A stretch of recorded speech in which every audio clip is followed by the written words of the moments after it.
세상을 살아오다 보니 제게도 정말 믿기지 않는 일이 생겼습니다. 처음에는 숨 쉬는 것조차 힘들 정도로 충격이 커서 많이 힘들었는데 지금은 어느 정도 마음이 진정이 됐는지 숨만 겨우 쉬고 있을 정도입니다. 그래서 이제는 제 고민을 공유하고 다른 분들의 의견도 듣고 싶은 마음에 이렇게 사연을 보냅니다. 저는 올해 30살이고 아버지의 회사에서 일을 하면서 살고 있습니다. 제 아내는 저와 동갑이고 가정주부를 하고 있었죠. 아내와의 첫 만남은 5년 전 일이었고 친구의 생일 파티에서 처음 만나게 되었죠. 그날 저는 약속 장소인 강남에 있는 술집으로 가게 되었고 약속 시간보다 많이 늦게 도착을 해서 저는 급히 들어갔죠. 가게 안은 많은 사람들이 모여서 시끌벅적 난장판이더군요. 그래서 저는 조금만 앉아있다가 축하만 해주고 가야겠다 라고 생각하면서 자리에 앉았습니다. 그런데 제가 자리에 앉은 지 10분도 지나지 않아서 술집의 문이 열리더니 정말 여신이라는 표현이 아깝지 않을 만한 그런 여성이 들어왔습니다. 누가 봐도 바로 알 수 있는 명품 백에다가 고급스러운 복장이 귀티가 많이 흐르더라고요. 그래서였는지 그때 그 시끄러운 와중에도 몇몇 남자들은 저처럼 조용히 쳐다보고 있다라는 걸 느낄 정도였죠. 그때 저는 바로 그 생각이 들었습니다. 그때 당시에 그 술집에는 저희 테이블 외에도 다른 손님들이 앉은 테이블이 많았었기에 저는 속으로 제 친구의 생일 파티에 온 사람이면 좋겠다라는 생각을 했습니다. 그런데 제 바람은 현실이 되어 주었고 그 여성은 제 친구에게 가볍게 인사를 하더니 제 앞쪽으로 와서 앉더라고요. 저는 낯선 사람들이 많은 자리는 별로 좋아하지 않는 성격이어서 처음에는 조금만 있다가 얼굴만 비추고 바로 가려고 했었습니다. 그런데 집으로 돌아가기는커녕 혹여나 제자리에 누가 앉을까 봐서 화장실도 단 한 번도 안 가고 저는 그 술집에서 자리가 끝날 때까지 계속 그 자리에 앉아 있었죠. 그때 당시 저는 나름대로 여유가 넘치는 편이었습니다. 어릴 때부터 부모님의 재력 덕분에 항상 부족함 없이 자랐었고 지금 생각하면 참 부끄러운 얘기지만 부모님의 힘을 빌려서 외제차를 사서 타고 다녔었죠. 그래서 그때는 철이 덜 들었었죠. 뭔가 여유가 넘치는 척 있어 보이고 싶어서 저는 일부러 테이블 위에 차키를 올려놓고 있었습니다. 마주 앉았던 그녀는 차키를 봐서 그랬던 건지 제게 호감이 있어서 그랬던 건지 저에게 먼저 말을 걸어주더라고요. 지금 생각해보면 제가 여유가 넘쳐 보여서 그랬던 것 같다라는 생각이 들긴 하네요. 아무쪼록 그녀는 딱히 직업이 있었던 건 아니었고 모델 활동을 한다고 하더군요. 그래서 그때 당시에 저는 모델이라고는 패션 모델이나 레이싱 모델 뭐 이런 거를 생각했었죠. 그런데 알고 보니 전문적인 모델은 아니었고 SNS에서 제법 인기가 많았는데 광고 회사들이 화장품이며 옷이며 가릴 거 없이 가끔 홍보를 제안하는데 그럴 때마다 사용 후기 같은 걸 남기는 그런 프리랜서 개념의 일이었습니다. 나중에 결혼 후 들어보니 잘 벌 때는 월 500 이상 대기업 직원만큼도 벌어봤었고 못 벌 때는 월 100만 원도 못 벌 때가 있을 정도였으니 수입이 일정하지가 않았었더군요. 그래서 그녀와 저는 많은 대화를 나누었는데 그녀는 약간 욜로족의 마인드가 강하더군요. 그때만 해도 욜로족이 뭐지? 라는 생각을 했는데 알고 보니 미래를 위해서 현재를 희생하기보다는 미래 걱정은 접어둔 채 당장 현재를 즐기려고 하는 그런 마인드를 가진 사람이었습니다. 그래서 수익이 생기면 저축보다는 자신을 위해서 대부분의 돈을 지출한다고 하더라고요. 저도 그때는 제정신이 아니었던 것 같습니다. 콩깍지가 제대로 씌었던 건지 제가 여유가 많았었던 편이어서 그랬던 건지 모르겠지만 그런 마인드를 가진 그녀가 왠지 자유로워 보였고 뭔가 멋있어 보이기까지 했습니다. 그런데 그런 사상이 얼마나 잘못된 건지 살아가면서 많이 느끼게 되었죠. 아무튼 그날 저희는 서로에 대해서 많은 이야기를 나누게 되었습니다. 자연스럽게 연락처를 교환했고 따로 약속을 잡아서 또다시 만나게 되었습니다. 외모도 외모지만 성격도 제가 꿈꾸던 이상형이라고 생각이 들었죠. 그래서 저는 남자답게 먼저 고백을 했고 저희는 교제를 시작했습니다. 저희는 서로 이 사람과는 평생을 함께해야 될 사람이다 싶을 정도로 뜨거운 사랑을 나누었습니다. 그때는 저도 제정신이 아니었죠. 그녀가 원하면 뭐든지 주고 싶었고 뒤실은 생각조차 하기가 싫더라고요. 그래서 부모님의 카드로 미친 듯이 돈을 써댔고 아내는 그런 나날을 보내면서 행복에 겨워서 지내게 되었습니다. 그 당시 저는 공무원을 준비하고 있느라 따로 직업이 없었습니다. 그냥 무의미한 대학 생활과 군 생활 이후 형편없는 삶을 살고 있었죠. 아무튼 저는 이 여자와 평생을 함께하고 싶은 마음에 만난 지 1년도 되지 않아서 평생을 함께하자고 프러포즈를 했습니다.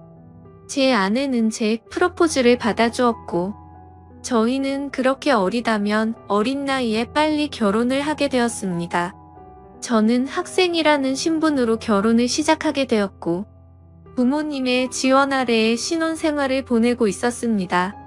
아내는 저를 만난 뒤로부터는 결혼 전에 하던 SNS 활동을 중단했었고 저희는 그렇게 집에서만 뒹굴면서 하루하루를 보내고 있었습니다. 제 부모님이 모든 생활비를 전액 지원해 주셨지만 저는 결국 공무원 시험에 떨어지게 되었고 좌절감에 빠져 있었습니다. 그래서 도저히 이런 생활을 이어나가는 건 아니다 싶었고 저는 사업이라도 해보는 게 어떨까라고 생각을 했습니다. 그때는 왜 그랬는지 모르겠지만 제 스스로 멍청하게도 자존감이 너무나 강했습니다. 그냥 제가 뭘 시작하면 언제든지 돈은 쉽게 따라올 거라고 착각 속에 살았던 거죠. 그래서 지인들 몇 명과 함께 사업을 구상하기 시작했고 부모님께 부탁을 드려서 저는 사업을 시작하게 되었습니다. 처음에는 생각보다도 훨씬 잘 되었습니다. 동업을 하게 된 지인들과 저는 열심히 발벗고 뛰었습니다. 그래서 이대로만 간다면 아버지를 넘어서서 훨씬 더 성공할 수 있겠구나 싶었죠. 그런데 그런 달콤한 꿈도 잠시였습니다. 왜 사업을 할 때 절대로 동업을 하지 말라고 하는지 알겠더군요. 돈 문제로 서로가 부딪히게 되더니 결국에는 사업은 엉망진창이 되었습니다. 아무래도 입장이 다 달랐었죠. 누군가는 자금을 투자했고 누군가는 발로 뛰었고 그러다 보니 굳이 서로가 필요 없는 존재로 여기게 되었고 분열이 되었던 거죠. 결국 남보다 더 못한 사이가 되면서 서로가 각자 제 갈 길을 가게 되었고 엎친 데 덮친 격으로 제가 했던 사업의 시장도 경쟁이 치열해졌습니다. 어떻게든 버티고 또 버텨봤지만 앞으로의 전망이 없다고 판단되어서 결국에는 사업을 포기하고 또 다시 백수의 길을 걷게 되었습니다. 그때부터는 점점 부모님 뵙기도 부끄러웠고 제 자신에 대한 자존감이 낮아질 대로 낮아졌습니다. 저는 신경이 날카로워졌고 그런 저를 걱정해주시는 부모님과도 큰 싸움을 하게 되었습니다. 무슨 자신감인지 다 필요 없으니까 저한테 연락을 하지 말라고 하면서 부모님과 연락도 끊게 된 거죠. 부모님도 그때는 지칠 대로 지치셨는지 완강하셨습니다. 무엇보다도 아내는 그런 제게 엄청나게 불만을 가졌고 매일같이 짜증을 냈습니다. 지금 당장 우리 둘 다 수입이 없는데 그렇게 싸우면 우리 생활을 어떻게 하느냐고 말이죠. 그래서 저는 쓸데없는 자존심으로 내가 어떻게든 먹여 살릴 테니까 걱정하지 말라고 했고 그날부터 할 수 있는 일은 뭐든지 했습니다. 쓸 수 있는 게 몸뚱아리밖에 없다 보니 배달 대행도 해보고 대리기사도 뛰었습니다. 그렇게 1년 동안 겨우 입에 풀칠하면서 버텨갔지만 도저히 미래에 대한 비전이 안 보였습니다. 그래서 결국 저는 부모님께 사죄를 드리게 되었습니다. 그동안 실망시켜드린 죄스러운 마음을 보답하기 위해서 아버지 회사로 들어갔습니다. 아버지 회사는 동생이 대학을 포기한 채 사업을 돕고 있었고 동생이 그 사업을 이을 예정이었습니다. 저 또한 아버지의 뒤를 이을 생각으로 들어간 건 아니었고 그래도 하루 벌어 하루 먹고 사는 인생보다는 기술이라도 배우는 게 낫겠다 싶어서 들어가게 된 거였죠. 동생의 밑에서 일을 배워가며 했지만 기분이 나쁜 건 전혀 없었습니다. 1년 동안 더 뼈저리게 사회생활이 힘들다라는 걸 깨달은 덕분이었죠. 그래서 그동안 부모님 카드로 돈을 막무가내로 쓰던 지난해를 반성하게 됐고, 오히려 그동안의 잘못을 뉘우치면서 저는 부모님의 신뢰를 얻기 위해 정말 열심히 살았습니다. 그렇게 하다 보니 좋은 결과들이 점차 뒤따라오기 시작하더라고요. 기존의 업체들보다 제법 규모가 큰 업체들이 운 좋게 거래처로 들어오게 되었습니다. 그 후 저의 출근 시간은 매일 새벽 6시가 되었고, 퇴근은 저녁 10시 이후에야 하는 생활이 이어졌습니다. 그런 생활이 이어지다 보니 자연스럽게 몸과 마음은 점점 힘이 들었죠. 하지만 과거 부모님 등쳐먹으면서 백수로 지낼 때보다는 훨씬 나았습니다. 항상 떳떳하지 못했던 제 자신이 이제서야 사람 취급받을 수 있겠구나 싶었고, 제 스스로를 안도하면서 힘을 내고 있었죠. 이렇게 열심히 땀 흘려가면서 사는 게 맞구나 싶으면서 말이죠. 그때쯤에 아내는 휴대폰을 바꿔달라고 하더라고요. 그래서 저는 신규로 가입하는 게 저렴하길래 신규로 하나 사주었습니다. 제 아내는 연애 시절부터 그랬지만 항상 휴대폰을 손에서 놓지 않고 살았습니다. 여자들이 원래 핸드폰으로 이것저것 많이들 하니까 뭐 그러려니 했었죠. 그런데 힘들게 일하고 들어왔는데도 얼굴은 마주치지도 않고 대화할 틈 없이 매일같이 휴대폰만 보고 있는 게 못마땅하긴 했습니다. 그래도 예전처럼 돈도 펑펑 쓰게 못해주는데 그런 사소한 것까지 건들고 싶지는 않았습니다. 그렇게 힘든 하루하루를 보내고 있었는데 저는 최근에 업무가 과했던 건지 약간 몸에 무리가 오더라고요. 그래서 그날은 병원에 가서 검사를 받았고 영양제 주사를 맞고는 일찍 집으로 들어갔습니다. 그런데 집에 있어야 할 아내가 집에 없더라고요. 저는 아내에게 어디 갔냐고 연락을 했고 한참 동안 연락이 없었습니다.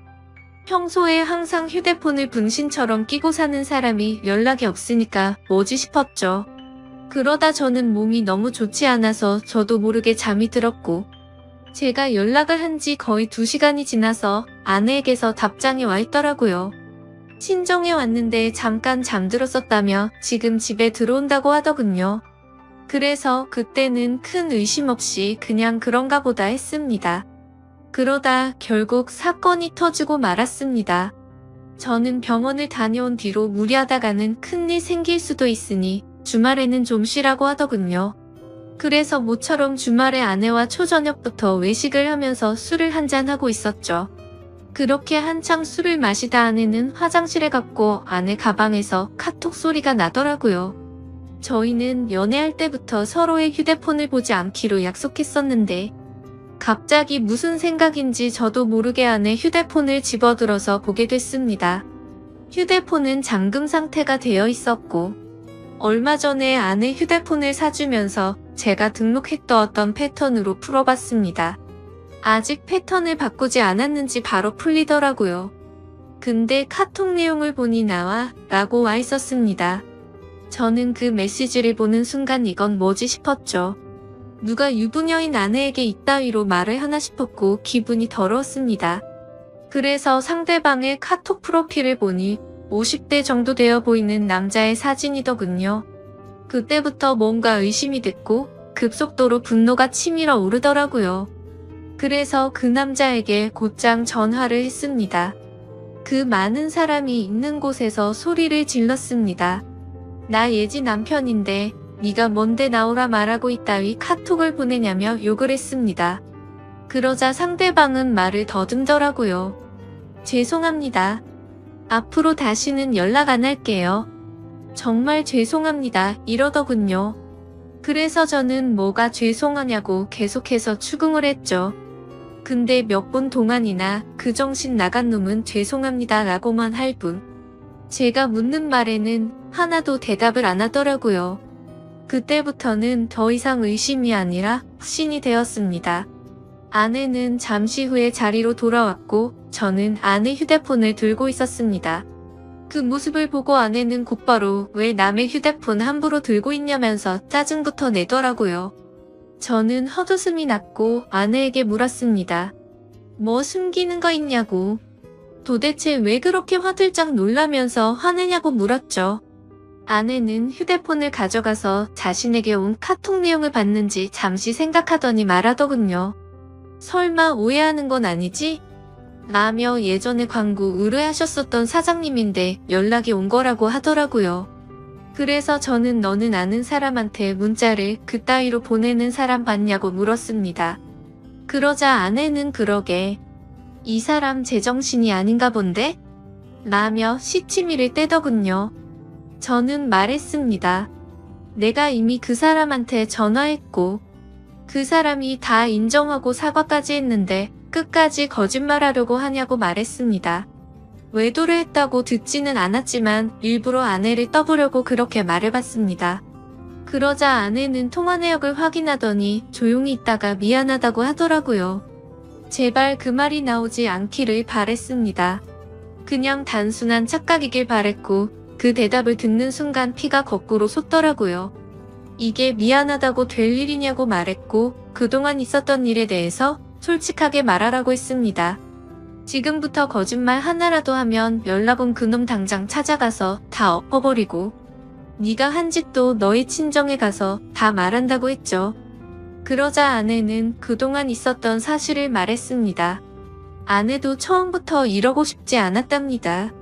제가 배달 대행의 대리기사까지 하면서 한창 힘들게 지내던 때 자신도 도움이 되고 싶은 마음에 다시 SNS를 시작하게 되었다고 하더군요.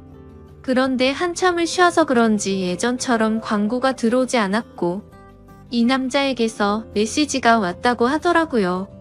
그냥 딸을 잃어서 너무 그리워서 그런데 만나서 밥만 먹어줄 수 없겠냐며 부탁을 들어주면 30만 원을 준다고 했다더군요. 그래서 혹시라도 이 남자가 헛짓거리하면 바로 경찰에 신고를 할 생각을 가졌고 밥만 먹고 30만 원이나 챙기자 싶어서 나갔답니다. 그런데 그 사람은 아주 젠틀했고 약속대로 밥만 먹었는데도 30만 원을 줬답니다. 그렇게 만남을 몇 번 더 이어가다 보니 지금까지 연락을 주고받았다고 말하더군요. 저는 단도직입적으로 물었습니다. 그래서 어디까지 간 거냐고 물었죠. 아내는 엄청 놀라면서 절대로 그러지 않았다고 하더라고요. 저는 또 아내를 떠봤습니다. 제발 아니길 바라는 마음으로요. 너 지금 또 거짓말하냐고 그 남자한테 이미 다 들었다고 하니까. 아내는 갑자기 눈물을 흘리면서 진짜 미안하다면서 당신이 너무 힘들어 보여서 그랬다네요. 그런 모습을 보니 숨이 막혔고 어디서부터 어떻게 잘못된 건지 머리가 띵하더라고요. 그때부터는 저도 미친 듯이 말을 내뱉었습니다. 네가 이따위로 내 뒤통수를 치냐며. 내가 힘들어서 그랬던 거면 여지껏 그 더러운 돈 받은 거 어디 갔냐고 했습니다. 아무 대답도 없더라고요. 도저히 이해가 되지 않았습니다. 제가 힘들어 보여서 그랬다더니 그 더러운 돈으로 뭘 했을지 뻔히 보였죠. 저는 도저히 그 자리에서 같이 얼굴을 마주할 자신이 없어서 일단 집으로 꺼지라고 하고는 저는 그 자리를 떴습니다. 그날 이후로 저는 밥은 하루에 한 끼도 제대로 먹지도 못하고 억지로 먹어도 심각한 스트레스 때문인지 전부 토하게 되었습니다. 며칠이 지나서 아내를 불렀습니다. 아내는 별로 힘든 것도 없었는지 별로 달라진 모습이 없더군요. 제 모습을 보자마자 왜 이렇게 말랐냐면서 자신이 정말 미안하다고 하더라고요. 저는 아내에게 말했습니다. 너는 돈이 그렇게 좋냐고 내가 잠깐 힘들게 하니까. 그새를 못 참고 그렇게 곧바로 다른 남자한테 붙어 먹으면서 그 더러운 돈으로 네가 사고 싶은 거 사면서 좋았냐고 했습니다. 그러자 마음이 너무 많이 불편했답니다. 근데 여자한테 필수적으로 필요한 화장품이며 여성용품을 샀고 사치를 부리지 않았다면서 핑계를 대더라고요. 제가 나름대로 1년 동안 열심히 일해가면서 벌어다 준 돈은 돈이 아닌가요? 저는 그동안 내가 집에 넣어준 생활비는 어디다 썼냐고 거짓말하지 말라고 했습니다. 아내는 사실 친정에서 돈이 필요하다고 해서 거기다가 생활비를 보내줬다고 하더군요. 진짜 너무 어이가 없고 기가 막혔습니다. 아내와 제가 결혼을 할 때 돈 한 푼도 보태지 않았던 친정이고, 제 부모님과 다투고 밥 사 먹을 돈도 없어서 도움을 청했을 때 매정하게 거절했던 장인 장모였습니다. 근데 그런 인간들한테 제가 피땀 흘려 번 돈을 보냈다고 하네요. 이 말을 아내에게 하면서 네가 도대체 생각이 있냐고 물었습니다. 그러자 그럼 어떻게 하냐며. 아무리 그래도 부모님이 힘들다고 하는데 어쩔 수 없었답니다. 도대체 뭘 어쩔 수가 없다는 거죠? 제가 돈 10원도 못 벌어 온 것도 아니고 충분히 먹고 사는데 문제는 없었는데 그 돈을 홀라당 친정에 보내주고는 화장품이며 여성용품 사려고 돈 많은 남자한테 붙어 먹었다는 걸 어떻게 이해해야 하죠? 솔직히 아내의 친정도 심각한 문제입니다. 저희 집에만 매달려서 돈 한 푼도 없이 딸을 시집 보낸 것도 모자라서 제가 아내 모르게 돈을 빌려준 돈도 꽤 많습니다. 그때 당시에는 제가 사랑하는 아내의 식구들이었고 당장 너무 힘들다고 하는데 어쩔 도리가 없었죠. 그렇게 한 번만, 또 한 번만, 마지막으로 한 번만 이런 식으로 보내준 금액만 5천만 원이 넘습니다.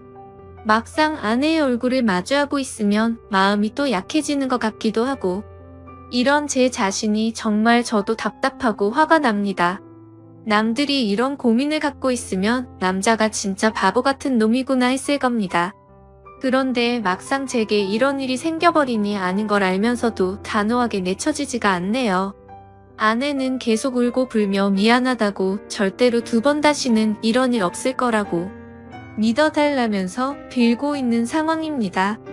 저는 이게 돌이킬 수 없는 일이기에 아내가 너무 천박하다는 생각을 하면서도 어떻게 해야 할지 도저히 모르겠습니다. 제가 아내를 믿어준다고 하더라도 아내가 그 늙은 남자와 있었던 상상들을 계속해서 하게 될 텐데 이 만남이 유지될 수가 있을까요?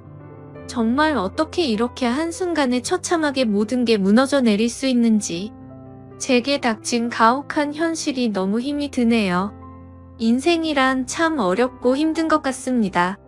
이런 걸 고민이라고 사연을 올리는 제가 멍청한 거 저도 잘 알지만 욕보다는 현명한 말씀을 부탁드리겠습니다.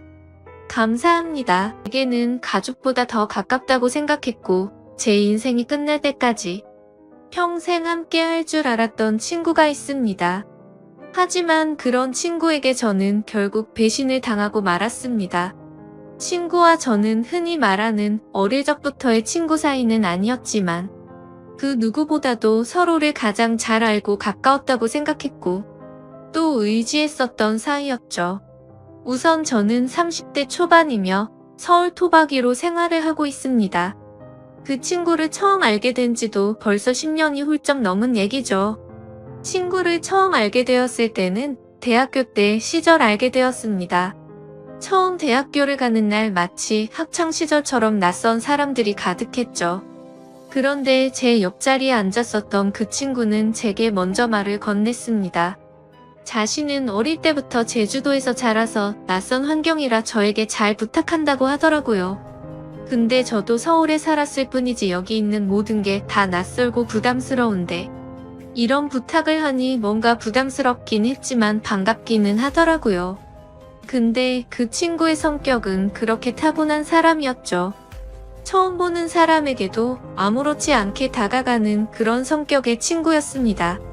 그때 당시에는 저도 너무 부담스러운 자리였기에 말을 걸어주니까 고마웠습니다.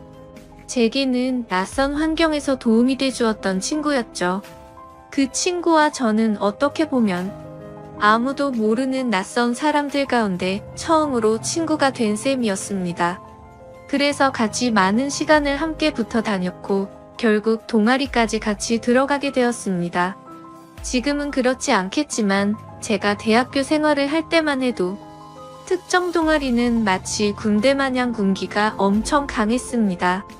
저는 동아리 활동은 취미라는 생각이 강했었고 언제든지 그만두면 그만이지라는 생각이 있었습니다. 하지만 그때 당시 제가 그 동아리에 들어가게 된 이유가 있었죠. 왜냐하면 지금의 제 아내가 그때 제가 짝사랑했었던 여자였습니다. 대학교에 오자마자 반했던 여자였죠. 저희 학과 특성상 대부분 남자들이어서 그런지는 모르겠지만 제 아내는 그때 당시에 몇 명 안 되는 여자들 중에서도 아주 인기가 많았죠. 지금에서야 하는 말이지만 저 말고도 고백을 많이 받았다고 했던 걸 들었습니다. 아무쪼록 저는 신입생 환영회에서 제 아내를 처음 만나게 되었고 예쁜 외모에 밝고 털털한 성격에 첫눈에 반하게 되었습니다. 그래서 가까이 지내고 싶었고 매일 같이 보고 싶었죠. 하지만 평상시에 마주치고 싶어도 잘 보이지가 않더라고요. 그래서 저는 도대체 왜 잘 보이지가 않나 싶어서 원인을 찾아봤습니다. 알고 보니 제 아내는 학과 생활보다도 동아리에 더 뜻이 깊었던 건지 수업 시간 외에는 늘 동아리에 있더라고요. 그래서 잘 보이지 않는 이유가 동아리 때문이란 걸 알게 된 후로 저는 그 동아리에 가입을 하게 되었습니다. 근데 제 친구도 제가 가입한 동아리를 따라서 가입하더라고요. 그때는 단순히 저를 따라서 가입한 걸로만 알고 있었습니다. 그것도 10년이 넘게 그런 생각을 갖고 있었던 거죠. 그때 당시에는 많은 게 즐거웠습니다. 성인이 되고 나서 술을 마시는 것도 새롭고 즐거웠고 동아리에 가서 스트레스를 받을지언정 제가 사랑하는 아내를 매일같이 볼 수 있었으니깐요. 그런데 그런 마음만 가지고 적성에 맞지 않는 동아리에서 오랜 시간을 보내기에는 많은 고통이 뒤따르더라고요. 제가 동아리에 별로 관심이 없는 걸 알아챘는지 바로 미끼수의 남자 선배 한 명이 어느 순간부터 저를 자꾸만 건들더라고요. 니까짓게 왜 여기 와서 물을 흐리냐? 이따위로 시간 때울 거면 꺼지라고 하더라고요. 저는 자존감이 너무 무너졌고 화가 나서 그만둬 버릴까? 라는 생각을 한두 번 한 게 아니었습니다. 하지만 제가 좋아하던 아내가 동아리에 있었기에 차마 그럴 수가 없었죠. 그러다 저는 선배가 하는 말에 도저히 참지를 못했고 큰 각오를 하고 결정을 했습니다. 내가 나가는 일이 있더라도 고백은 하고 나가겠다라고 말이죠.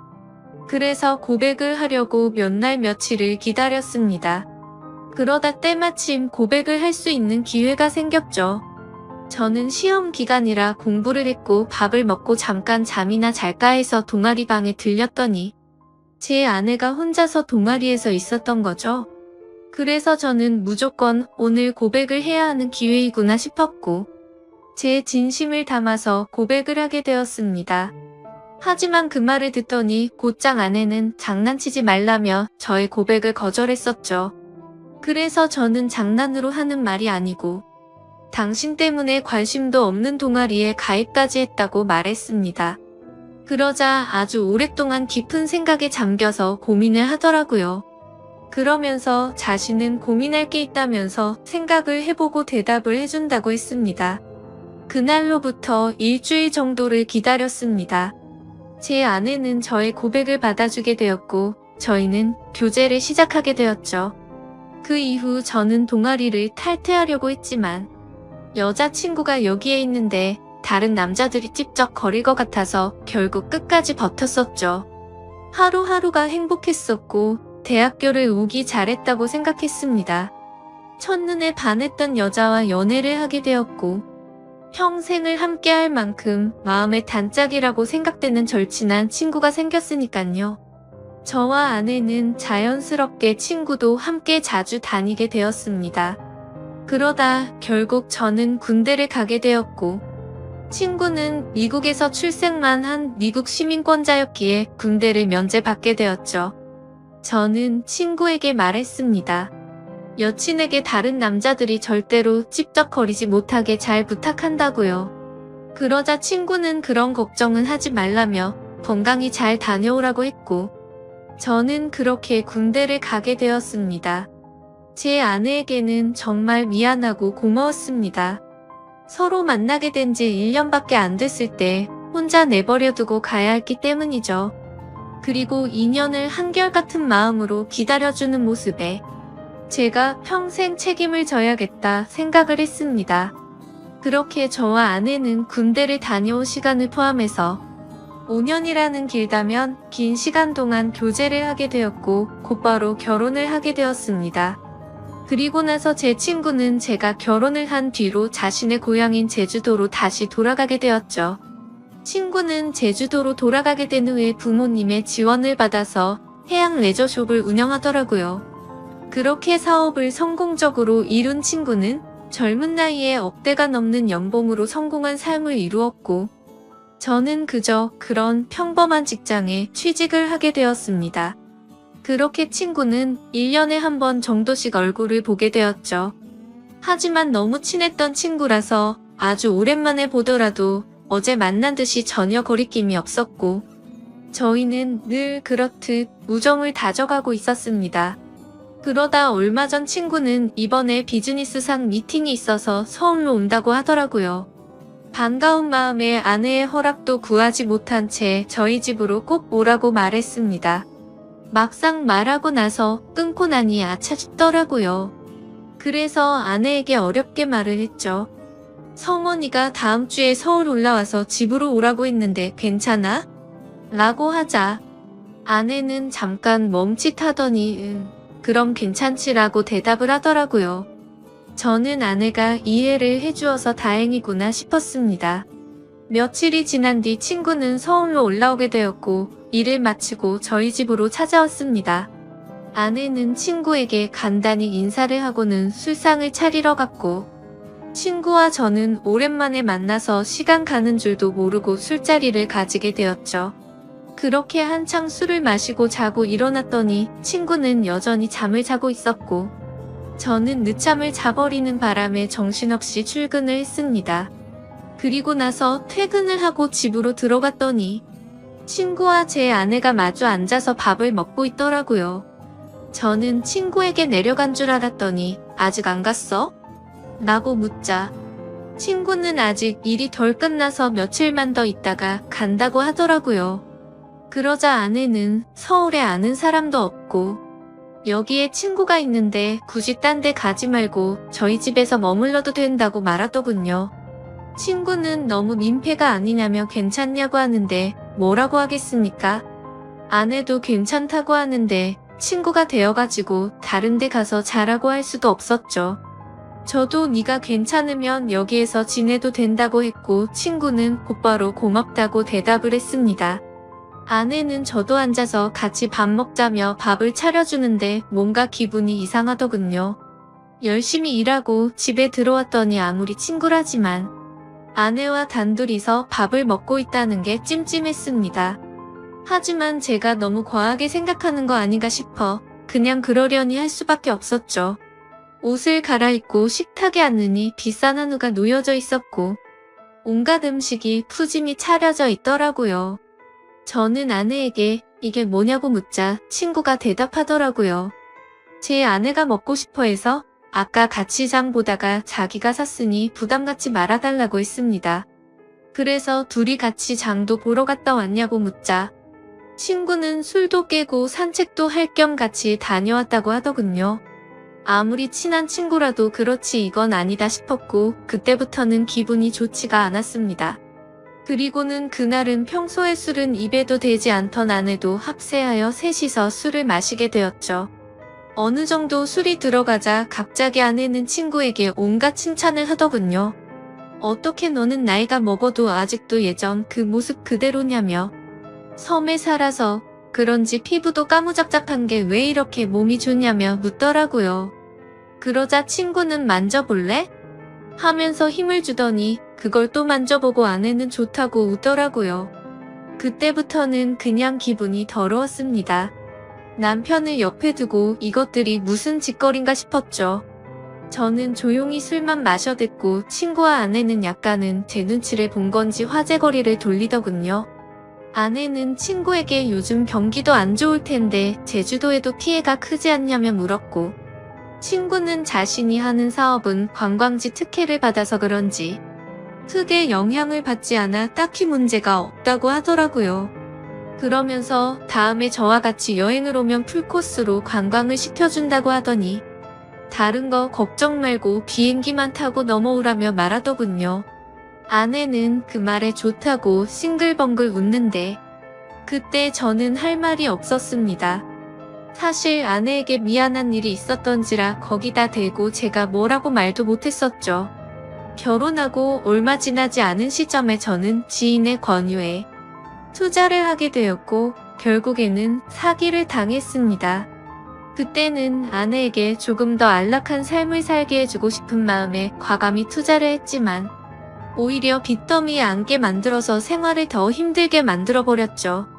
그래서 비싼 한우 같은 건 꿈도 꾸지 못했고 여행이라고는 신혼여행 이후로 단 한 번도 가지 않았으니 저는 도저히 할 말이 없었습니다. 기분도 좋지 않고 화를 내기도 애매한 마음에 그만 자리를 끝내고 싶었죠. 그래서 저는 제가 자리에서 일어나면 술자리가 끝날 줄 알고 말했습니다. 오늘은 피곤해서 먼저 일어날게라고 했더니 친구는 벌써 자려고? 아쉬운데 조금 더 마시지 하더니 그럼 피곤할 텐데 먼저 들어가서 쉬어 우리는 조금만 더 마실게 라고 하더군요. 그러자 아내도 일어날 생각이 없는지 내일은 지각하지 말고 알람 꼭 맞춰놓고 자라고 하더라고요. 속으로 진짜 부글부글 끓었습니다. 자존심이 상해서 다시 앉기도 뭐했고 그냥 샤워를 해버리고는 자러 먼저 들어갔습니다. 그런데 그 기분으로 잠이 올 리가 없죠. 자정이 다 되어갈 때까지 그둘은 하하호호 웃으며 떠드는데 친구고 뭐고 뻗버릴까 싶었지만 너무 쪼잔해지는 것 같아 그냥 참고 있었습니다. 그렇게 잠에 못 들고 누워있는데 갑자기 작게 들리던 소리조차 들리지 않더라고요. 그러더니 1분 정도가 지나자 의자 빼는 소리가 들렸고 설거지를 하는 소리가 들렸습니다. 그래서 저는 물을 마시는 척 하면서 거실로 나가봤더니 아내는 설거지를 하고 있었고 친구는 보이지가 않았습니다. 친구는 어디 갔냐고 물었더니 담배 피러 나갔다고 하더니 저보고 아직 안 잤냐고 묻더라고요. 저는 목이 말라서 잠이 깼다며 물을 마시고 방으로 들어갔고 아내는 설거지를 끝마치고는 방으로 들어오더군요. 그날 밤 저는 자는 둥 마는 둥 너무 짜증이 나서 잠을 뒤척였고 다음날 굳이 자고 있는 친구를 깨워서 집 밖으로 데리고 나왔죠. 친구에게는 거짓말이라도 해서 내보내야 되겠다 싶어서 말했습니다. 진짜 미안한데 아무래도 아내가 조금 불편해하는 것 같다고 했더니 친구는 아 그랬구나. 내가 너무 눈치가 없었지 라며 미안하다고 하더군요. 그러더니 어차피 오늘 저녁에 내려가려고 했다면서 미팅 다녀와서 저녁에 들어올 것 같은데 그때 짐 챙겨서 나간다고 하더라고요. 저는 그래서 오늘 나도 외부 미팅이 있어서 저녁에 얼굴은 못 볼 것 같다고 했습니다. 항상 미팅 끝나고 술자리를 하는 자리라 늦을 것 같은데 조심히 내려가라고 미리 작별 인사를 했습니다. 그렇게 인사를 마치고 친구는 미팅이 있다면서 택시를 타고 갔고 저도 회사로 출근을 했습니다. 그런데 괜히 쓸데없이 늦게 들어간다고 말한 것 같아서 계속해서 찜찜하더라고요. 오늘 외부 미팅을 갔다가 술자리를 가지면 절대로 빠질 수가 없는 자리였기 때문이죠. 그러면서 어제 아내와 친구가 나눴던 대화도 다시 떠올랐고 차마 해선 안 될 상상까지 들더라고요. 그런 말도 안 되는 상상을 하다 보니 제정신이 아니었던 건지 집에다가 카메라라도 설치해야겠다 싶었습니다. 이미 온갖 더러운 생각을 가진 저는 밥 생각도 없었고 점심시간을 이용해서 초소형 카메라를 사서 집으로 갔습니다. 아내는 항상 그 시간에는 운동을 가는 시간이라 집은 역시나 비워져 있더라고요. 저는 얼른 안방에 카메라를 설치했고 다시 회사로 돌아갔습니다. 그렇게 저녁이 되었고 친구와 아내에게 연락을 했습니다. 친구는 지금 미팅이 일찍 끝나서 비행기를 타러 간다며 다음에 보자고 대답을 했고 아내는 친구 배웅해주고 집에서 쉬고 있다고 대답을 하더라고요. 그래서 저는 내가 너무 제정신이 아니었구나 생각을 하면서 괜히 쓸데없는 돈 썼네 싶었습니다. 그렇게 저는 외부 미팅을 갖고 술자리를 마친 뒤에 집으로 들어갔습니다. 항상 그 자리는 만취 상태가 될 때까지 마시는 자리였기에 그날도 저는 만취 상태가 되어 있었죠. 집으로 들어가 보니 친구는 없었고 그 정신없는 와중에도 뭔가 찜찜한 기분이 풀린 것 같고 좋더라고요. 그렇게 저는 침대에 눕자마자 곧바로 잠이 들었고 아침에 일어나자마자 또 정신없이 출근을 했습니다. 그렇게 하루 종일 일을 하고 있다가 아차 싶더군요. 어제 설치한 카메라를 회수 못한 게 생각이 났던 거죠. 혹시라도 아내가 알아차리면 엄청나게 큰 싸움으로 번질 것 같아서 퇴근하자마자 빨리 치워야겠다라고 생각을 했습니다. 그래서 저는 퇴근하자마자 곧장 집으로 들어갔더니 아내가 집에 없더군요. 아내에게 전화를 했지만 받지를 않았고 어디 갔냐고 카톡을 보냈지만 답장이 없더라고요.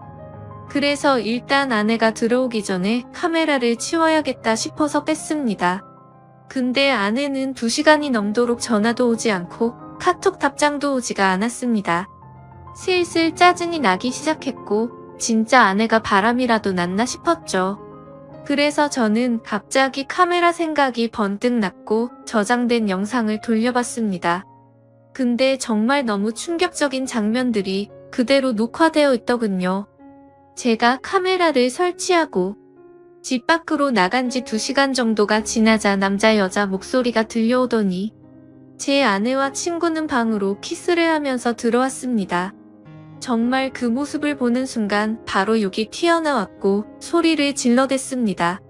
그 둘은 자연스럽다는 듯이 제 침대에 누워서 스킨십을 하는데 너무 역겨워서 도저히 보질 못하겠더군요. 그래서 빨리 감기로 넘겨버렸고 오늘 날짜로 찍힌 영상을 봤더니 제주도로 내려갔다던 친구놈이 또 아내와 제 방으로 들어오는 겁니다. 너무 큰 충격을 받아서 할 말이 없고 생전 처음으로 눈물이라는 걸 흘렸습니다. 슬퍼서 우는 게 아니라 분노가 극도로 치밀어 오르다 보니 눈물이 난다는 걸 깨달았죠. 그러면서 제가 퇴근하기 1시간 전쯤 남편이 들어올 수도 있을 것 같다면서 계속 같이 붙어 있고 싶은데 아쉽다고 하더니 나가서 같이 있자고 하더니 화면에서 사라졌습니다. 제가 그 영상을 보는 중에도 제 아내는 친구놈과 밖에 나가서 같이 붙어 있었던 거였죠. 저는 그래서 바로 친구놈에게 전화를 했습니다. 역시나 전화를 받지 않더군요. 근데 아내와 달리 몇 통을 걸었더니 전화를 받더라고요. 저는 침착하고 물었습니다. 제주도에 조심히 잘 내려갔냐고 물었죠. 그러자 친구는 잘 내려왔지. 그게 그렇게 궁금해서 전화를 이렇게 몇 통씩이냐고 했냐고 묻더군요. 그 말을 듣고 있는데 아내에게서 카톡이 바로 오더군요. 친구랑 오랜만에 만나서 영화를 보고 있다고 거짓말을 아주 자연스럽게 하더라고요. 카톡을 보자마자 더 이상 저는 분노를 참을 수가 없었고 곧바로 욕을 했고 소리를 질렀습니다. 네가 내 친구라는 놈이 어떻게 내 아내랑 바람을 필 수 있냐고 했죠. 그놈은 당황하면서 무슨 소리냐며 무슨 근거로 그런 말도 안 되는 소리를 하냐고 하더라고요. 저는 그래서 내가 전에 집에 도둑 들 것 같아서 카메라 설치해놨는데 이건 몰랐냐고 욕을 하니까 갑자기 아무 말이 없더니 전화를 끊더군요. 아내도 곧바로 카톡이 더 이상 오지 않았고 2명 다 전화며 카톡이며 제 연락을 무시하고 받지를 않고 폰을 꺼버렸습니다. 이게 바로 며칠 전에 벌어진 말도 안 되는 상황입니다. 어떻게 이런 일이 벌어질 수가 있는지 너무 충격적이어서 말도 제대로 나오지를 않습니다. 이미 장인 장모님께 연락해서 있는 사실 그대로를 말한 상태이고요. 더 웃긴 건 친구놈은 죄다 거짓말 투성인 정신 나간 놈이었습니다. 친구놈이 운영하고 있다는 해양 레저숍의 연락처를 알아내서 전화를 해보니 전화가 되지 않더라고요. 그래서 저는 로드뷰를 이용해서 그 위치를 찾아냈고 근처에 있는 가게에 연락을 해서 물어봤습니다. 정말 죄송한데 제가 급한 일이 있어서 그런데 그쪽 옆에 있는 해양 레저숍 혹시 문을 열었냐고 했더니 이미 폐업한 지 몇 달이 됐다고 하더라고요. 그리고 너무 답답한 마음에 대학 시절 같이 알던 친구에게 연락을 했더니 결국 설마 했는데 그 둘이 사고를 칠 것 같더니 일을 냈구나 라고 말하더군요. 무슨 말이냐고 물어보니 제가 군대에 갔을 때도 이들은 매일같이 붙어 다녔다고 하더라고요. 그래서 주변에서 이상하게 보긴 했지만 딱히 스킨십을 하고 이랬던 건 아니었고, 제가 있을 때도 셋이서 자주 다녔기에 그냥 친구 사이로 같이 다니는구나 했답니다. 도대체 어떻게 사람이 이런 거짓말을 아무렇지 않게 할 수가 있을까요? 아내는 그 친구놈의 재력이 부러워서 정신이 나갔던 건지, 아니면 대학 시절부터 그놈에게 마음이 있었던 건지 알 수가 없고 이제는 알고 싶지도 않네요. 아무튼 이것들을 용서할 생각은 절대로 없고 연락이 되는 대로 곧바로 모든 사실을 알려주고는 이혼을 하려고 합니다. 혹시라도 더 큰 복수를 할 수 있는 방법은 없을까요? 정말 손이 덜덜 떨리고 너무 열이 받아서 속 시원하게 복수를 하고 싶은 심정입니다. 너무 흥분해서 쓴 글이라 엉망진창인데 읽어주셔서 감사합니다. 저는 올해 37살이 되었고 조금은 규모가 있는 식당을 운영하고 있는 사람입니다. 식당을 처음부터 이렇게 크게 시작했던 건 아니었죠. 부모님이 하시던 곳을 물려받아서 식당을 운영하다가 지금은 약간은 고급스러운 느낌으로 전향하려고 리모델링을 했습니다. 그 결과 생각보다 가게는 더 승승장구하게 되었습니다. 그래서 결국 몇 군데의 다른 컨셉의 식당을 더 시작하게 되었고, 남들에 비해 조금은 빨리 성공의 단맛을 보고 있는 상황입니다. 하지만 이런 제게도 남들에게는 차마 말 못할 사연이 있어서 이렇게 글을 쓰게 되었네요.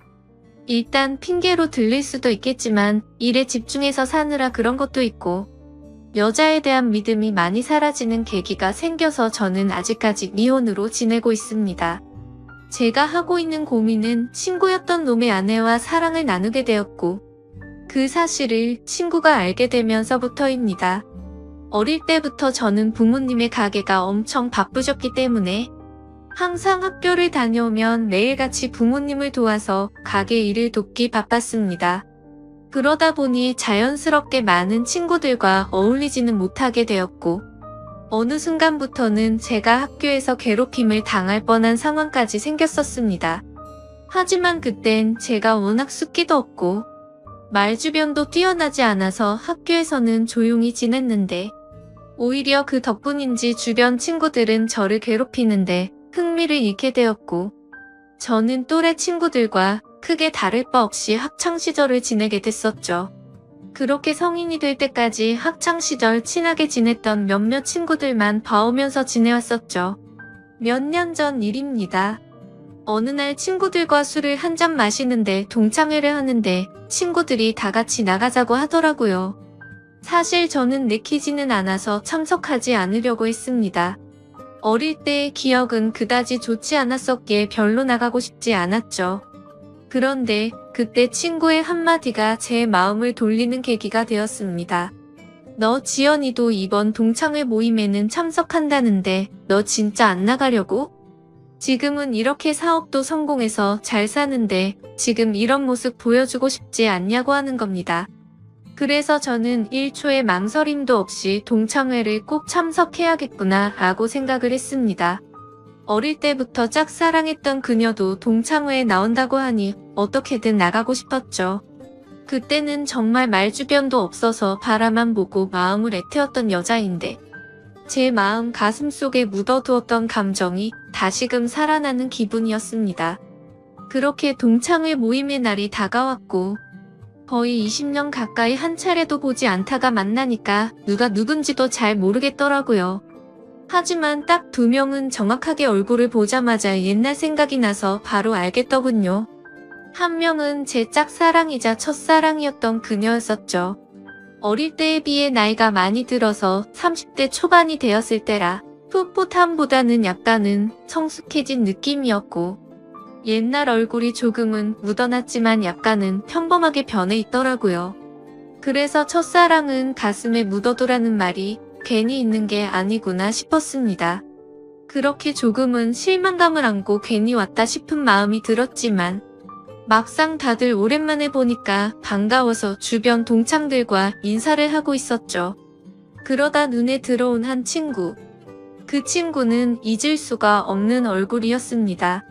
어렸을 때 저를 모함하고 따돌리려고 주동했었던 친구였었죠. 여전히 곱상하게 생긴 외모의 여자들이 잘 따를 만큼 잘생겼더라고요. 그 친구도 저를 보더니 다가와서 인사를 건네더라고요. 그동안 잘 지냈냐? 어떻게 지내냐? 이런 형식적인 인사를 나누는데 사실 딱히 다시 보고 싶지는 않았던 친구였기에 껄끄러웠습니다. 그래서 별로 기분이 좋지 않아 대충 대답을 하고는 얼른 다른 자리로 몸을 옮겼죠. 그렇게 한참 동창회는 무르익어갔고 다들 술이 점점 취해가던 중에 그 친구는 제게 다시 다가왔습니다. 제가 먼저 말하지도 않았는데 제게 먼저 말을 하더라고요.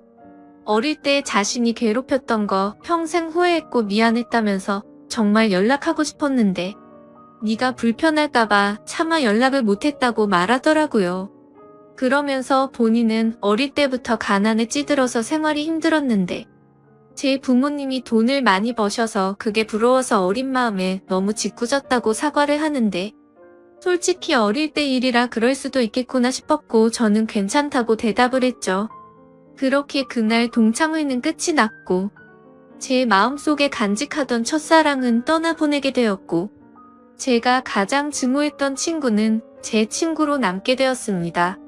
그리고 나서 몇 달 뒤에 저는 되게 괜찮은 여자친구가 생기게 되었습니다. 직원의 소개로 만나게 된 여자였는데 성격이 엄청 다정하고 착했습니다. 직업도 좋고 외모적으로도 예뻤기에 제가 적극적으로 대시를 해서 만나게 되었죠. 그 당시 여자친구는 저보다 10살이나 어린 한참 연하였지만 본인은 연상을 좋아한다면서 제 부담을 덜어주더라고요. 그때는 정말 세상이 밝아 보이더라고요. 사업도 승승장구하던 시기였고 어리고 예쁜 착한 여자친구가 생겼으니 말이죠. 그리고 저도 나이가 나이인지라 결혼을 전제로 진지한 만남을 가지고 있었는데 이 여자와 결혼을 하게 되면 내 인생은 즐겁겠구나 싶었습니다. 그러다 어느 날 저는 동창회에서 만난 친구와 술자리를 가지게 되었습니다. 술을 한참 마시다가 친구는 우리 다른 동창 친구들도 불러서 같이 여름을 맞이해서 여행을 가는 게 어떻겠냐고 하더군요. 그래서 저는 사업을 확장하느라 바빠서 시간을 많이 내기 어려운데 아마도 여자친구와 가야 될 것 같다고 거절을 했더니 그 친구는 기왕 가는 거 자신도 여자친구 데려갈 테니 저보고 여자친구한테 말해서 같이 커플 여행 가면 되지 않겠냐고 제안을 하더라고요. 그래서 저는 그런 경험도 별로 나쁘진 않을 것 같다라는 생각이 들었고 결국 4명의 남녀 커플들이 모여서 여행을 가게 되었습니다. 그런데 그 여행은 절대 가지 말았어야 할 참으로 비극적인 여행이 되었죠. 친구의 여자친구는 사진으로 미리 봤지만 역시나 엄청난 미인이더라고요. 외모와 몸매는 사실 제 여자친구에 비하면 훨씬 월등했고 나이만 빼놓고는 모든 게 더 완벽했었죠. 그냥 누가 보면 저 두 커플은 선남선녀 같고 연예인처럼 보이는 모습이었죠. 그에 비해 저는 평범한 30대 초중반 남자였고 제 여자친구는 어리고 예쁜 상큼한 모습이었습니다. 그렇게 저희 4명은 1박 2일로 여행지로 떠나게 되었습니다. 친구는 차량을 렌트하였고 저는 숙박업소와 음식을 준비하게 됐습니다. 그 당시 친구는 사업을 준비하던 시기였고 제가 여유가 있었기에 굳이 금전적인 지출에 대해서 얼마씩 모으자고 하기엔 별로라는 생각에 제가 준비를 했죠. 그런데 여행을 가서 뭔가 기분이 더러워지기 시작하더군요. 여자친구는 제 친구의 사소한 농담에도 자지러지듯이 리액션을 하면서 장단을 맞추고 제가 불을 지피고 있는데 그 둘은 음식을 준비하면서 둘이서 야채를 씻고 오고 그러더군요. 그래서 저는 친구의 여자친구에게 말을 건넸습니다. 친구가 잘해주냐고 물어보니 별로 기분이 좋지 않은 듯 조용히 내라고 대답을 하더라고요. 그래서 친구 여자친구도 저처럼 별로 기분이 좋지 않구나 라고 생각을 했습니다. 그렇게 다 같이 준비한 음식과 술을 마시게 되었고 다들 점점 술에 취해가고 있었죠. 한참을 마시다 보니 저는 술에 취해서 정신을 잃고 잠깐 잠이 들었습니다. 눈을 떠보니 친구 여자친구만 혼자서 덩그러니 술을 마시고 있더라고요. 친구랑 제 여자친구는 어디 갔냐고 물어보자 앞에 바람 좀 쐬러 나갔다고 말하더군요. 근데 이게 도대체 무슨 말도 안 되는 상황인지 도저히 이해가 안 가더라고요. 친구는 본인의 여자친구를 놔두고 왜 제 여자친구랑 바람을 쐬러 갔는지 너무 어이가 없었습니다. 그리고 이 여자친구는 그런 둘을 놔두고 왜 혼자서 여기서 술을 마시고 있는지 이해가 안 됐죠. 그래서 저는 왜 혼자서 안 나가고 여기 계시냐고 했더니 그냥 피곤해서 쉬고 싶어서 방에 남는다고 했다더군요. 저는 기분이 불쾌해서 곧장 여자친구를 찾으러 밖으로 나갔습니다. 친구와 여자친구에게 전화를 수십 통을 해도 받지를 않더라고요. 너무 걱정도 되기 시작했고 화가 나서 다시 숙소로 들어가려고 하는데 저 멀리 바닷가 등대 아래쪽에서 불빛이 보였습니다. 그쪽으로 다가가 보니 친구와 여자친구가 오고 있어서 저는 바로 욕을 했습니다. 내가 전화를 몇 통을 했는데 안 받냐고 온갖 짜증을 냈죠. 그러자 친구와 여자친구는 무음이었다고 말하는데 누가 그 말을 믿을 수 있을까요? 저는 당장 사실대로 말하라고 했고 여자친구는 오빠 미안이라고 하더군요. 정말 그 한마디에 가슴이 철렁 내려앉았습니다. 그때 확신을 하게 됐고 친구에게 주먹질을 하려고 하는데 날렵하게 피해버렸고 저는 취한 상태여서 그 자리에서 넘어지고 말았습니다. 그러더니 친구였던 그놈은 풋소리를 내면서 웃는데 너무 자존심도 상했고 비참했습니다. 저런 정신나간 놈을 믿었던 제가 멍청했었죠. 그래서 저는 너네같이 더러운 것들은 살다가 생전 처음 본다고 말했고 앞으로 내 인생에서 절대로 눈에 띄지 말라고 했습니다. 그러고는 저는 택시를 타고 곧장 집으로 돌아왔습니다. 그렇게 저는 살면서 가장 큰 배신감을 겪게 되었고 씻을 수 없는 상처를 받게 되었습니다. 결혼까지 생각했었던 여자친구에게 그렇게 배신을 당하고 났더니 도저히 정신을 차리지 못하겠더라고요. 그 후로 며칠 동안을 일은 뒷전이었고 페인처럼 술만 마셨습니다. 정말 정신나간 사람처럼 웃다 울다 비참한 하루하루를 지내고 있었죠. 그러다 한 달 정도가 지난 뒤에 여자친구에게서 연락이 오더라고요. 새벽 시간에 잘 지내고 있냐고 카톡이 오는데 정말 너무 미웠지만 또 한편으로는 반갑기도 하고 말로는 표현이 안 될 그런 감정들이 들었습니다. 결국 저는 너무 멍청하게도 여자친구에게 답장을 하게 됐습니다. 네가 무슨 낯짝으로 감히 지금 나한테 연락을 하냐고 했죠. 그러자 그때 얘기를 하는데 자신도 술에 취해서 정신을 잃고 당했다고 하더라고요. 술에 취해서 바람을 쐬러 나왔을 뿐인데 그런 일이 벌어졌답니다. 저는 그 말을 곧이곧대로 믿었습니다. 아니 사실 그 말을 믿고 싶었던 걸지도 모르죠. 그만큼 제게 있어서 그 당시 여자친구의 존재는 너무 큰 사람이었습니다. 저는 그런 여자친구를 용서를 하고 다시 만나게 되었지만 믿음이라는 건 한번 무너지고 나니 도저히 회복이 안 되더라고요. 그렇게 겨우겨우 버티면서 만나던 어느 날이었습니다. 같이 밥을 먹다가 여자친구가 화장실에 간 사이 여자친구의 폰이 울렸습니다. 사실 여자친구가 의심스러워 비밀번호 패턴을 외워두었기에 바로 풀어서 확인을 했죠. 근데 평소 여자친구는 카톡을 썼는데 알 수 없는 메신저로 연락이 와 있더군요. 예상대로 여자친구는 아직도 제 친구라는 그놈과 연락을 주고받고 있었습니다. 정확히 말하면 여자친구가 그 친구놈에게 매달리고 있더군요. 친구는 여자친구가 너와 연락하는 거 불편해하니까 이제 그만하라고 하고 있었고 제 여자친구는 일단 만나서 얘기하자 오빠를 너무 사랑해서 아무것도 못하겠다 이따위 내용을 보내고 있더군요. 차라리 다시 만나지 말걸 이라는 생각이 들었습니다. 때마침 여자친구는 테이블 오고 있었고 저는 곧장 일어서서 나가버렸습니다. 그리고 그날 이후로는 깨끗이 잊었고 모든 연락을 차단하고 일에만 집중해서 살았습니다. 아무쪼록 저는 그 계기로 여자에 대한 혐오증이 생겨버렸고 결혼을 절대 하지 말아야겠다라고 생각하고 살았습니다. 그 결과 결혼을 하고 평범한 삶을 사는 데는 실패를 했지만 사업이 연쇄적으로 잘 된 덕분에 또래 누구보다도 성공한 삶을 살고 있었죠. 그렇게 저는 마음도 점점 안정을 찾아갔고 새로 런칭한 레스토랑에서 일을 보고 있었습니다. 그런데 엄청 미인의 여자들이 가게로 들어오더라고요.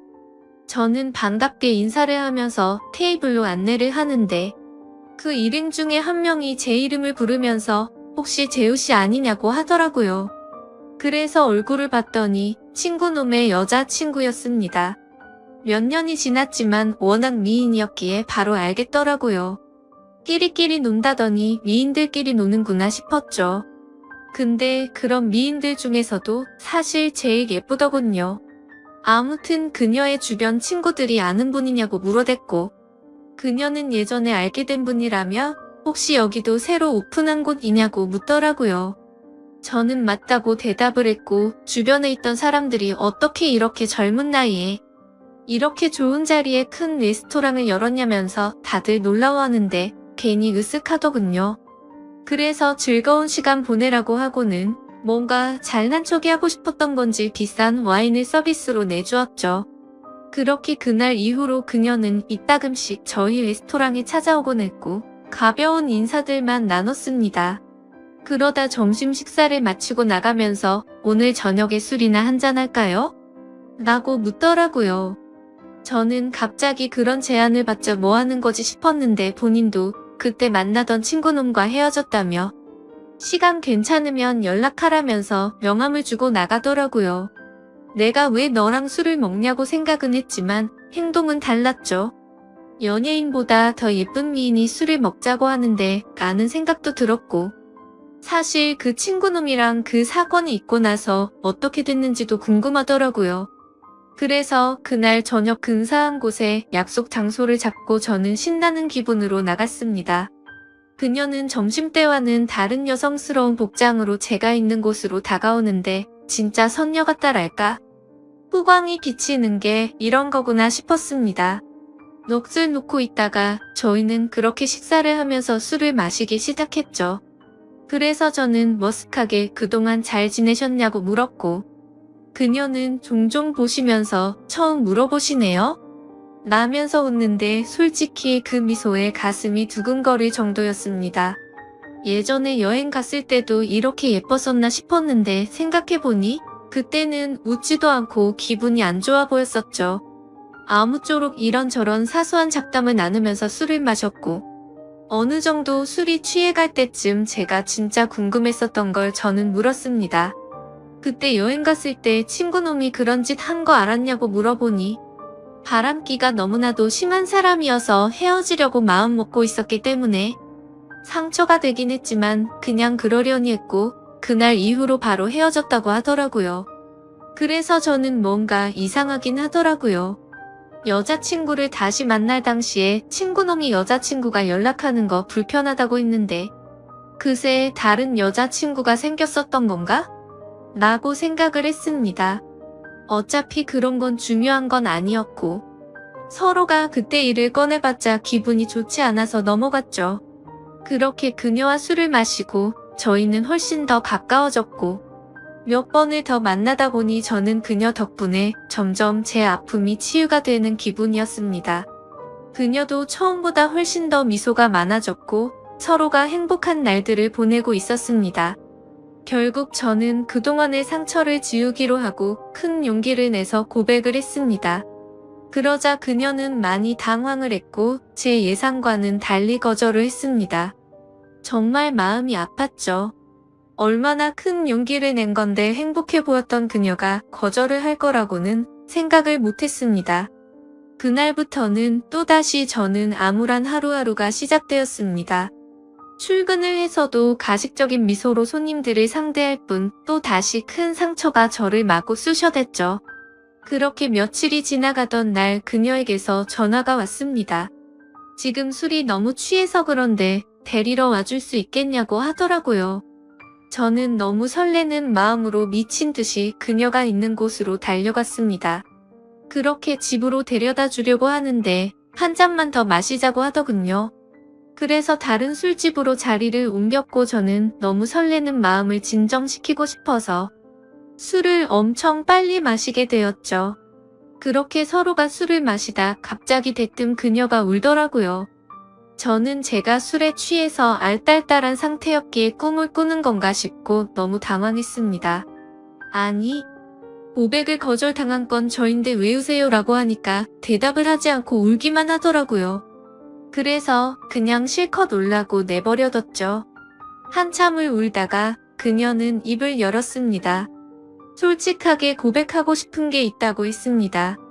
친구놈과는 사실 헤어진 게 아니고 결혼을 했고 지금도 같이 살고 있다고 하더라고요. 이게 무슨 소리인가 싶어서 벙쪄서 듣고 있는데 말을 이어나가더군요. 사실 제게 의도적으로 접근을 했었다고 합니다. 본인의 의지는 아니었고 남편이라는 친구놈이 사업이 망하게 되면서 제게 돈을 뜯어내자고 접근해보라고 시켰답니다.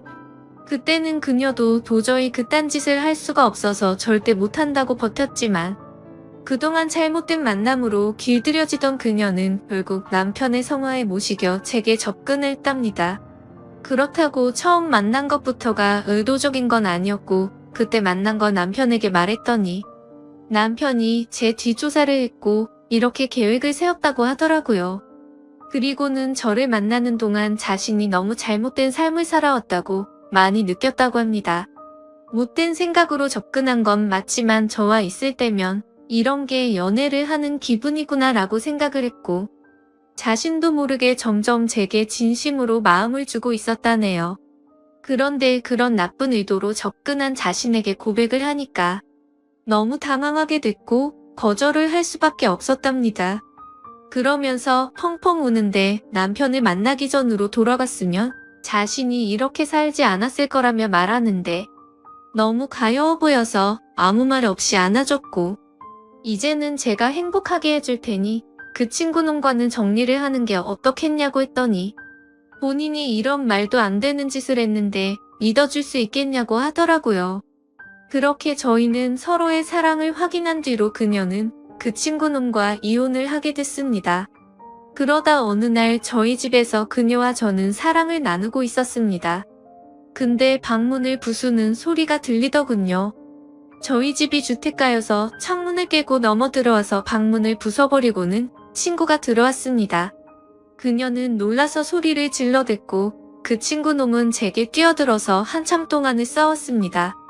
그러다 경찰이 도착하게 됐고 그 상황은 정리가 되었죠.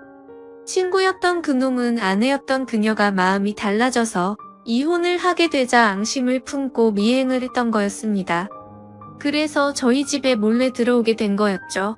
그 결과 친구놈은 곧바로 죽어 침입에 이어 폭행죄로 유치장 신세가 되었는데 사실 이 인간을 어떻게 해야 할지가 고민입니다. 뭔가 법적으로 지나치게 처벌하려고 하면 왠지 저와 그녀에게 보복을 할까봐 그런 게 걱정이 되기 때문이죠. 이런 막무가내인 놈을 어떻게 처리를 하는 게 가장 좋을까요? 돈이고 뭐고 다른 건 솔직히 다 필요 없습니다. 이제는 제 곁에 있는 그녀만 행복하고 안전할 수만 있다면 더 바라는 게 없죠. 부디 좋은 방법을 알려주시면 정말 감사하겠습니다.